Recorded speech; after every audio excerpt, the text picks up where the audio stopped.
Hello friends मु प्रियंका आपण मानक ओडिया संस्कृति यूट्यूब चैनल रे स्वागत करुछि।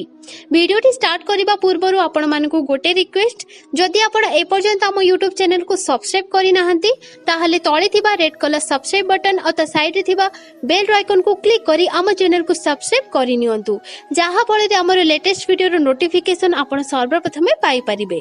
आईना बा दर्पण रे आमे आम मुह देखि थाउ, परे याको घरर केउ कोण रे रखि देई थाउ बा विभिन्न स्थान रे टांगी देई थाउ, किंतु दर्पण को ठीक स्थान रे रखिबा उचित।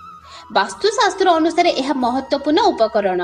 वास्तु दोष दूर करिबारे आईना को व्यवहार करे जाई थाए, सेति पई एहाकु सठिक स्थान रे रखिले धन संपत्ति वृद्धि होई थाए।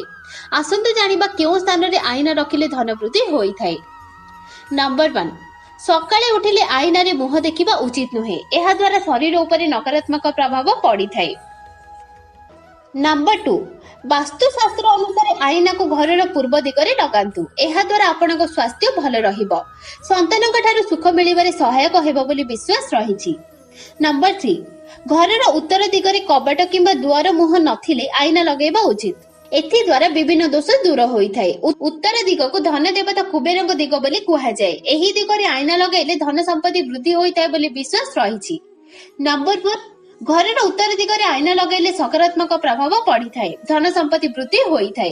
जदि उत्तर दिगरे आईना लगाइबा संभव हेउ नाही तेबे पूर्व दिगरे आईना लगांतु, एथि द्वारा धन वृद्धि हेबो। नंबर 5, रोषे घरे आईना लगाइबा उचित, एहा द्वारा मान सम्मान मिली थाए बोली वास्तुशास्त्र रे उल्लेख रहिछि। तो फ्रेंड्स वीडियोटी केमिति लागिला मते कमेंट करी निश्चय जणांतु। आउ जदि वीडियोटी पसंद आसीथिबो ताहले लाइक करंतु, शेयर करंतु। आउ जदि ए पर्यंत हम चैनल को सब्सक्राइब करि नाहंती ताहले तळे थिबा रेड कलर सब्सक्राइब बटन अता साइड रे थिबा बेल आइकन को क्लिक करी हम चैनल को सब्सक्राइब करि नियंतु। आपनक दिनटी शुभमय हेउ।